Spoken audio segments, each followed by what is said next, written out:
생활선 얼마나 중요할까요? 안녕하세요. 물리 마음 공부하는 엄마입니다.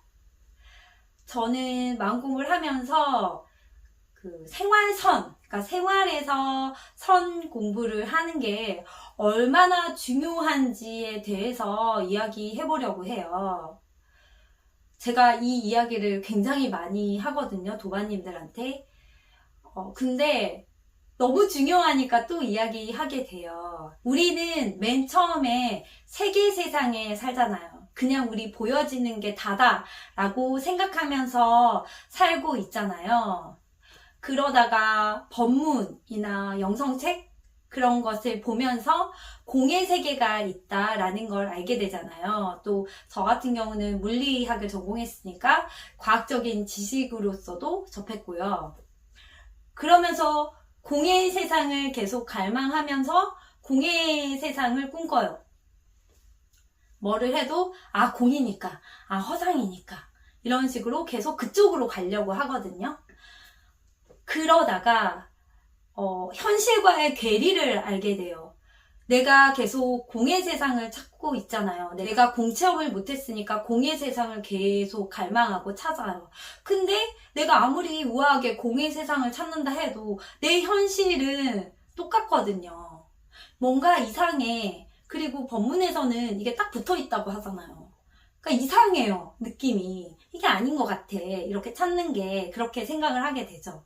그러다가 이게 찾는 게 아니구나를 알게 돼요. 그래서 세계 세상에서 공을 알면서 살게 되거든요. 세계 세상을 충실히 살면서 공을 알면서 세계 세상을 살고 있는 거거든요. 그래서 그렇게 돼야만 해요. 그렇게 색과 공은 하나로서 살 수 있거든요. 근데 깨달았다고 하신 분들이 자주 말씀하시는 깨닫지 않은 자가 없다. 다 깨달아져 있다. 그리고 에고 또한 참나의 나툼이니까 괜찮다라고 얘기를 하시잖아요. 근데 그게 다 나중에 보면 다 맞는 거거든요. 근데 그렇다고 해서 에고를 허용하고 수용하는 거 좋지만 그거에 대해서 어떠한 알아차림을 하지 않고 자신이 계속 그냥 그렇게 살아가는 건 또 약간의 색을 쫓아가는 자세이기도 해요. 저도 그렇게 했거든요. 예를 들어 제가 막 화를 내요. 그러면 화낼 수 있거든요. 근데 물론 화낼 수 있어요. 그리고 아이한테 뭐라 그럴 수도 있어요. 하지만 그 아이한테 뭐라 그런 게 내가 내 에고로서 뭐라 그랬다면 사실은 참나로서 산 건 아니잖아요. 그러면 내가 내 이 몸이 나라는 생각 때문에 또 집착 때문에 이런 이야기를 하고 화를 내고 말을 하는구나 라는 걸 인식을 하고 이렇게 좀 해봐야 되겠다라는 것도 있어야 돼요. 그러니까 생활의 변화가 있어야 된다는 말이에요. 생활의 변화가 있어야지 마음 공부를 한 거예요. 그러니까 생활의 변화가 없으면 마음 공부는 안 한 거죠. 그냥 그 지식을 알 뿐이거든요. 그런데 내가 생활의 변화가 있잖아요. 그러면 분명히 내 마음의 축이 변하기도 하고 내가 이것구나를 더 많이 느끼게 돼요. 그래서 깨달은 분들이 말하셨던 깨달은 자나 깨닫지 않는 자는 없다. 그건 맞아요. 그리고 에고도 참나의 나툼이다. 그것도 맞아요. 하지만 그렇다고 해서 내 생활의 변화가 없으면 마음 공부라는 지식을 습득했을 뿐이지 이거는 내 마음속으로 내가 내 것으로서 마음 공부를 한 게 아니에요. 그러니까 내가 내 실질적인 변화가 있어야 돼요. 그러면 좀 더 큰 알미 오고 더 큰 깨달음이 오게 되거든요. 그래서 이게 진정한 생활선인 것 같고 이게 진짜 한 바퀴 돌았다라는 말 같거든요. 그래서 그렇게 사셨으면 좋겠어요. 물론 저도 어쩔 때는 그랬네? 라고 생각할 때도 있고 그렇거든요. 그러면 그럴 때 그랬구나. 내가 또 에고가 발동했네? 라고 생각하고 바로 다른 행동을 취하거나 내가 했던 습관을 벗어나거나 그런 행동을 해요. 근데 이게 하면 할수록 쉬워지거든요. 나라는 어떤 그런 개념이나 집착이 별로 없으니까 그게 확확 잘 돼요. 그러면서 이러면서 마음 공부라는 걸 하는구나 라는 생각이 들거든요. 그리고 제 친구 중에 심리 전공한 제 친구는 뭐 이렇게 들어보면 이 아이는 마음 공부의 법문을 1도 들은 적이 없고 책도 뭐 니체 이런 책을 읽지 마음 공부에 대한 책을 읽지 않아요. 근데 그 친구는 마음 공부한 사람 같아요.